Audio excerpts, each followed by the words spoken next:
اللہ اکبر اللہ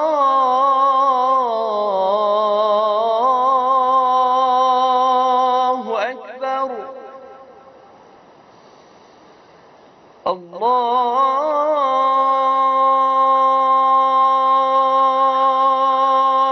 اکبر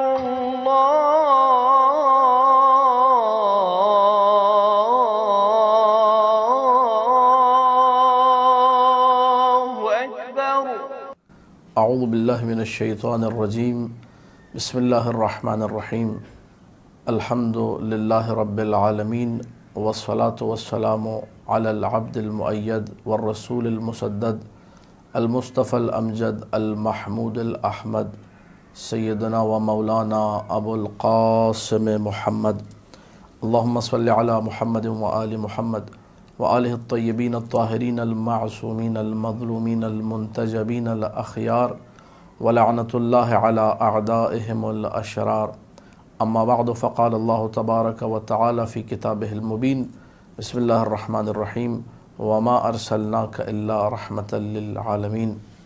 ناظرین گرامی قدر، خداوند متعال نے جس ہستی کو 17 ربیع الاول عام الفیل والے دن بھیجا، اس ہستی کو ان معجزات کے ساتھ بھیجا کہ جو معجزات ایسے تھے کہ آج تک کتب میں ان معجزات کا جب ذکر ہوتا ہے تو عقل انسانی حیران و پریشان رہ جاتی ہے۔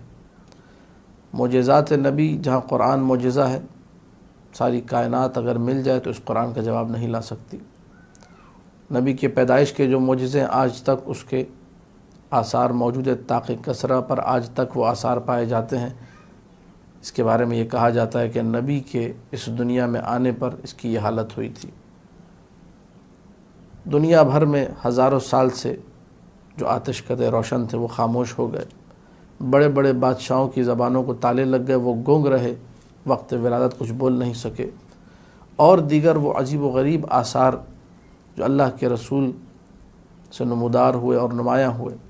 میں آج کے اس مختصر سے کلپ میں فقط وہ معجزات ذکر کروں گا کہ جن کا تعلق میرے نبی کے بدن اطہر سے ہے۔ توجہ فرمائیے گا کہ اگر یہ جملہ کہا جائے کہ نبی کے جسم کا ہر حصہ معجز نما ہے تو غلط نہیں ہے۔ ہر حصہ، بال ہو یا کھال ہو، سر ہو یا دھڑ ہو، ہاتھ ہو یا پیر ہو، ہر حصہ جو ہے معجز نما ہے۔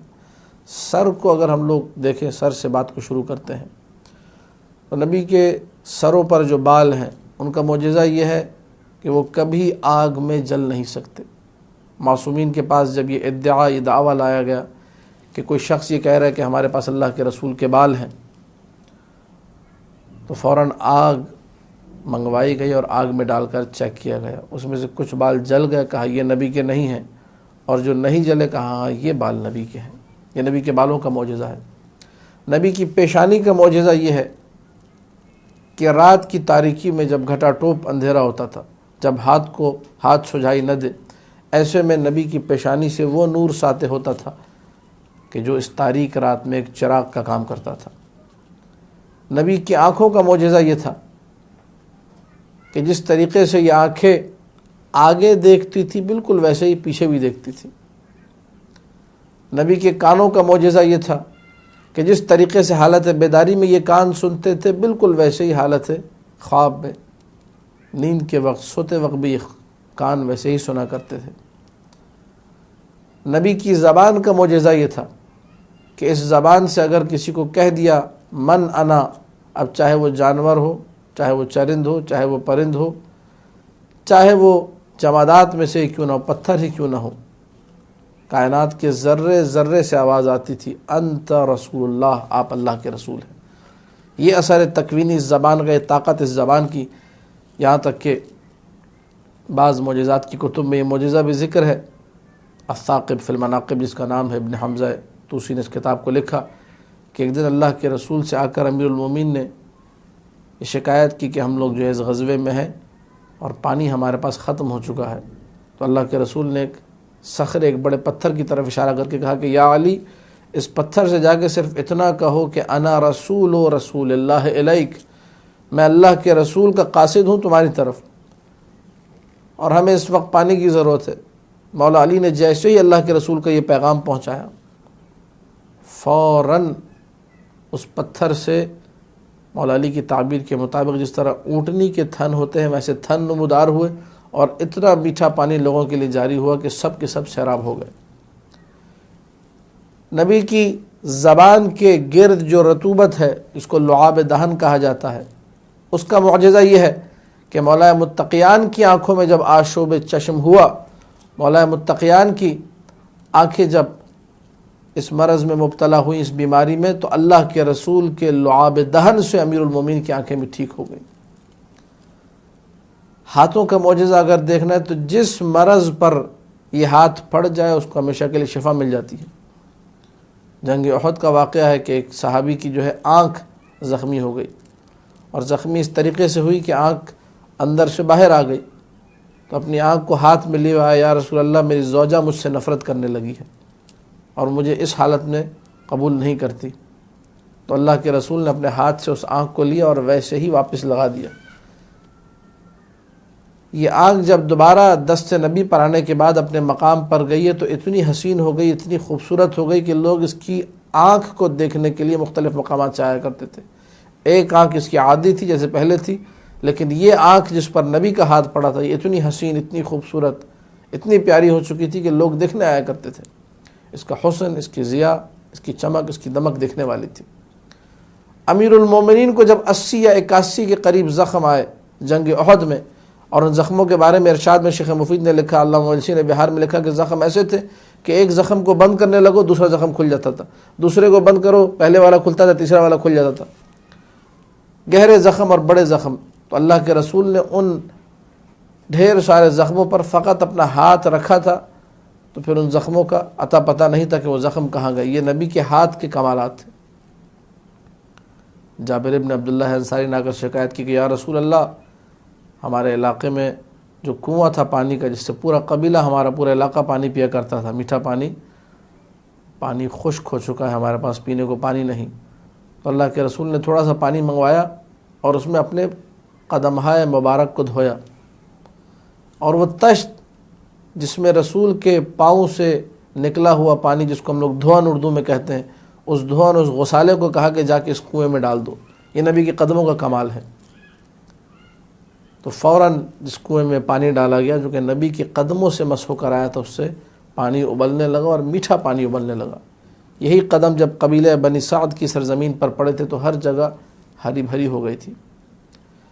یہ نبی کے جسم کے میں نے مختصر آپ کے سامنے کمالات و معجزات ذکر کیے۔ کلی طور پہ اگر بدن کو دیکھا جائے تو چونکہ یہ بدن نورانی بدن ہے، یہ بدن اللہ کا نور ہے، لہذا اس کا سایہ نہیں ہے۔ نبی کے بدن پہ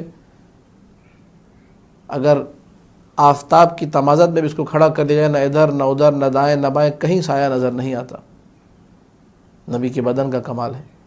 اگر نبی کا بدن سفر کر رہا ہے تو مسلسل سر کے اوپر ایک بادل کا سایہ رہا کرتا تھا جو نبی کو آفتاب کی تمازت سے بچائے۔ نبی کا اپنا کوئی سایہ نہیں، لیکن نبی کو ایک لمحے کے لیے اذیت نہ ہو، نبی کے بدن پر مسلسل سایہ رہا کرتا تھا، بادلوں کا سایہ۔ دوسری طرف نبی کے بدن مبارک پر کسی مکھی کو بیٹھنے کی اجازت نہ تھی، کبھی زندگی بھر مکھی آپ کے بدن مبارک پر نہ بیٹھی۔ قاضی عیاض نے الشفا فی حقوق المصطفیٰ میں لکھا ہے، خصائص کبریٰ میں جلال الدین سیوطی نے لکھا ہے، ہمارے علماء نے اپنی دیگر مناقب کی کتابوں میں لکھا ہے کہ یہ نبی اکرم کے بدن کے معجزات تھے۔ اس کا بدن ایسا ہو، اس کی روح کیسی ہوگی، اس پہ توجہ کرنے کی ضرورت ہے۔ اگرچہ ہم سب کے ادراک سے باہر ہے، لیکن اس کی روح اتنی لطافت رکھتی ہے، اس کی روح اتنا کمال رکھتی ہے کہ آج تک ہمارے لیے، ہم لوگ بدن سے محروم ہوئے لیکن اس کے روح کا جو فیضان ہے وہ آج تک جاری ہے۔ آج تک کائنات میں اشہد ان محمدن رسول اللہ کی جب جب صدا بلند ہوتی ہے، لوگ رسول کی رسالت کا اقرار کرتے ہیں تو چاروں طرف برکتیں پھیل جاتی ہیں، چاروں طرف رحمتیں پھیل جاتی ہیں۔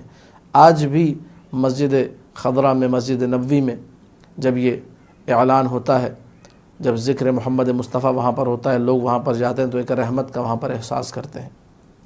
یہ رحمت کون سی رحمت ہے؟ وما ارسلناک الا رحمۃ للعالمین، یہ نبی کے وجود اقدس کی رحمت ہے۔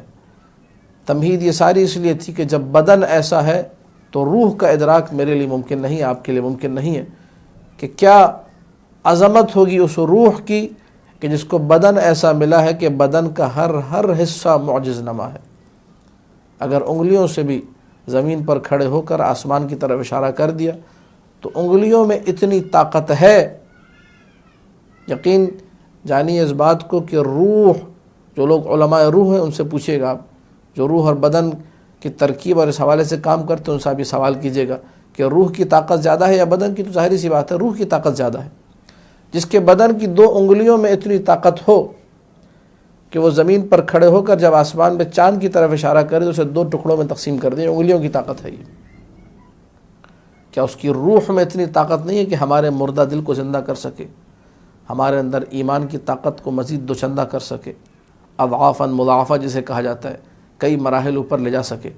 آج بھی اگر محمد مصطفیٰ صلی اللہ علیہ وآلہ وسلم کا واسطہ دے کر اپنی معرفت کے اضافے کے لیے دعا کریں، اپنے مسائل کے حل کے لیے دعا کریں، اللہم انی اسألک بحق نبیک محمد المصطفیٰ کہہ کر دعا کریں، یقین جانیے عقیدہ اگر آپ کا درست ہو، عقیدے میں اگر پختگی ہو، ایمان اگر آپ کا تازہ ہو تو ساری کی ساری مشکلات نام محمد مصطفیٰ کے ذریعے سے حل ہو جائیں گی۔ اور ہمارے پاس معجزات کی کتابوں میں یہ ساری کی ساری باتیں موجود ہیں کہ لوگوں نے آ کر شکایتیں کی، اپنے مسائل کے حل کے لیے کہا کہ یا رسول اللہ مسئلہ حل کر دیجئے۔